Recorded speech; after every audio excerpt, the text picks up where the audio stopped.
तो हमारे पास आज इस लेक्चर हम सिंपल रेशो पे डिस्कस करेंगे। किस पे डिस्कस करेंगे? रेशो पे डिस्कस करेंगे। रेशो हमारे पास सिंपल है कि हमारे पास ये दो क्वांटिटी में हमारे पास गिवन होता है, उसको क्या है डिक्रीज करते हैं। सही है, डिक्रीज करते हैं। अगर हमारे पास यहाँ पर है कि यहाँ पर 10 रेशो यहाँ पर है 8, अभी हमारे पास ये क्या है, इसको हम रेशो बोलते हैं सिंपल, क्योंकि हमारे पास यहाँ पर ये जो सिंबल है ना, ये रेशो को शो ऑफ करती है।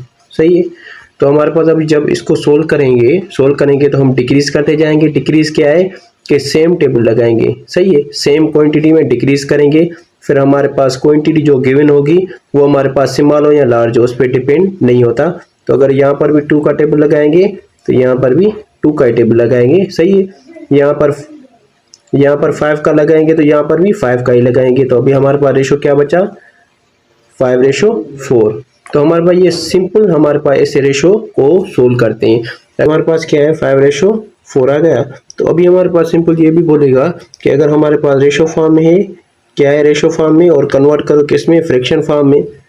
कन्वर्ट करो किस में, फ्रैक्शन फॉर्म में। फिर आप कैसे करोगे, सिंपल है कि यहाँ पर अगर रेशो हमारे पास 8:2, सही है, 8:2 है। अभी ये हमारे पास क्या है, रेशो फॉर्म में। किस फॉर्म में, रेशो फॉर्म में। अभी इसको किस में कन्वर्ट करना है, फ्रैक्शन फॉर्म में। तो आप सिंपल कैसे करोगे, 8:2। सही है, तो हमारे पास ये फ्रैक्शन फॉर्म में आ गया।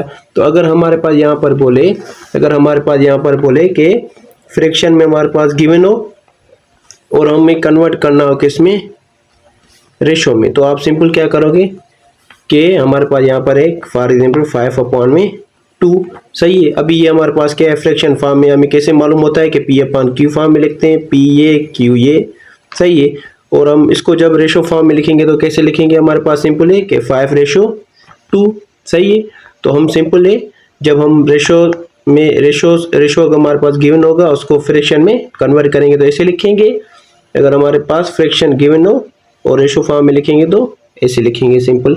और हमारे पास दूसरी ये है कि हमारे पास जो भी क्वांटिटी होती है ना, वो हमारे पास सेम क्या है, डिजिट हमारे पास जो भी क्वांटिटी होती है ना, वो हमारे पास सेम होती है। फॉर एग्जाम्पल हमारे पास है कि हमारे पास 5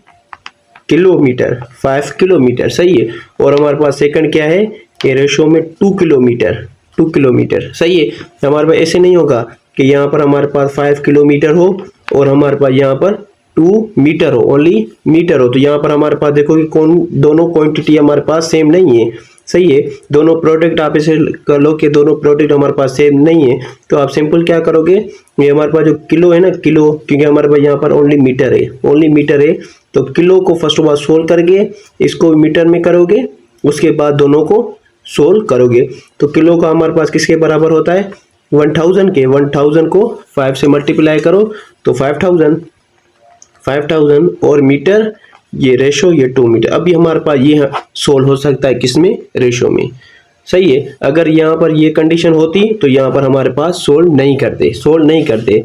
तो दूसरा अगर हमारे पास यहाँ पर आ जाए कि 2 आवर्स, सही है, 2 कलाक 2 घंटे, एंड हमारे पास यहाँ पर मिला हुआ है 2